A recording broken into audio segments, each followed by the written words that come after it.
Vaccines, which are doing exactly what they were designed to do, which is preventing serious illness, hospitalizations, and death.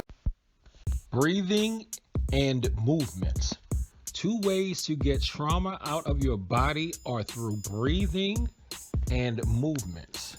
I'm going to put a link to the original article where they talk about how your body holds on to trauma. So basically, if something bad happens to you, it gets locked into your body and your muscle memories neurologically, physically.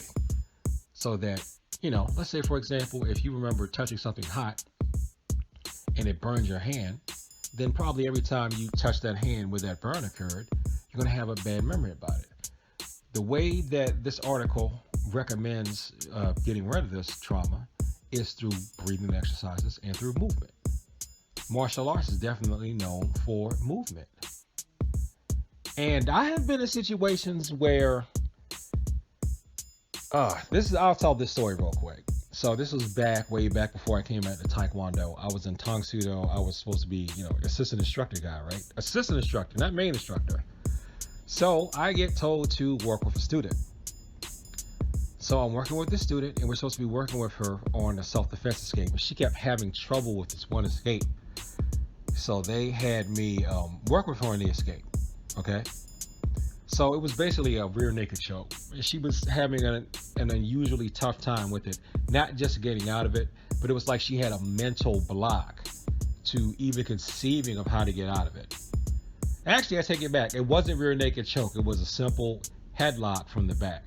We've got a very simple and easy, effective escape from that I still teach to people. And so she just wasn't getting it. She wasn't getting it. So when I said, okay, you go ahead and you put it on me and I'll show you how to do it. Because she was like, does it really work? I was like, go ahead and put it on me. You can put it on as hard as you want. And usually when people put it on as hard as they want, there's a difference between I'm going to put it on as hard as I want and I'm going to put it on for real. So she put it on as hard as she wanted. And then I could still kind of look up at her. Her eyes, I would say, went to a dangerous place.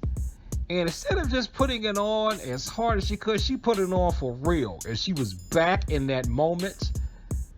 And it turns out it was a fight with a bad fight she was in with someone that she knew. She was back in that fight. And my neck was a person who was choking her. And she was squeezing for dear life.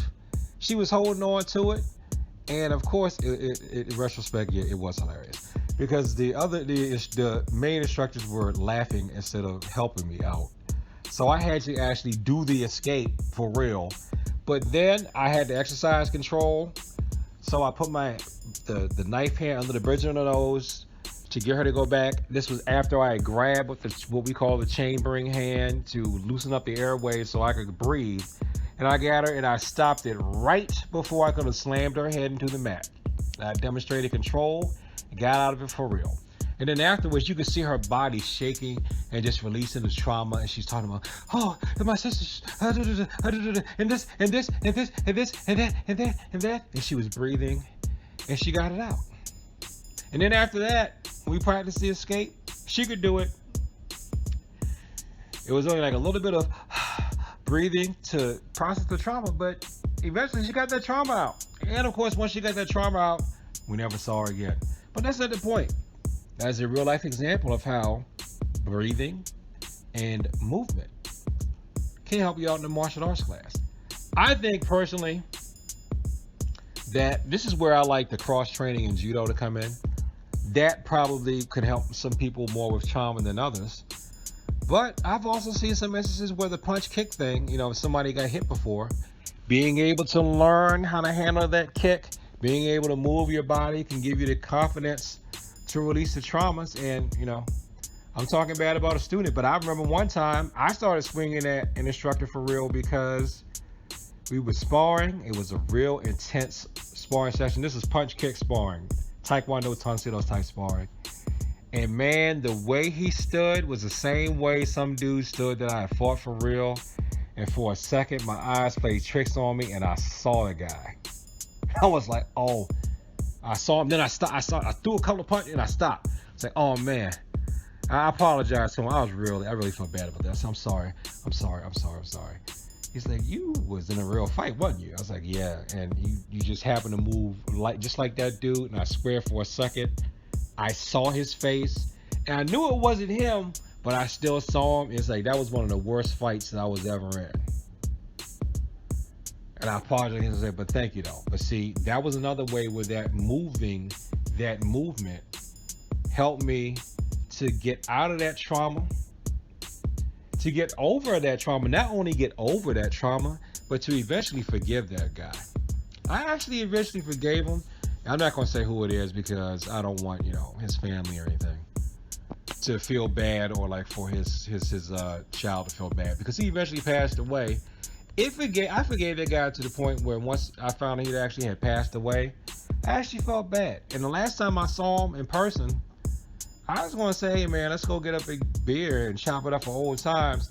The only reason why I didn't is because we were both at a graduation, and he had a youngin' he was talking to, and I had a youngster I was talking to. So we both saw each other, kind of nodded, but we had to talk to our prospective youngins and give them the older person initial graduation speeches, I'm sure. But anyway, so testimony as to how movement and breathing, and especially from the martial arts, can help you get over trauma and even lead you to forgiveness. So thanks for watching this video. Like, comment, and subscribe. Please share this with people like to talk about the martial arts and peace. And for all you naysayers who don't think the traditional martial arts help you out in real life, yet another example of how it does. Peace, and as always, thank you for your time. I appreciate it.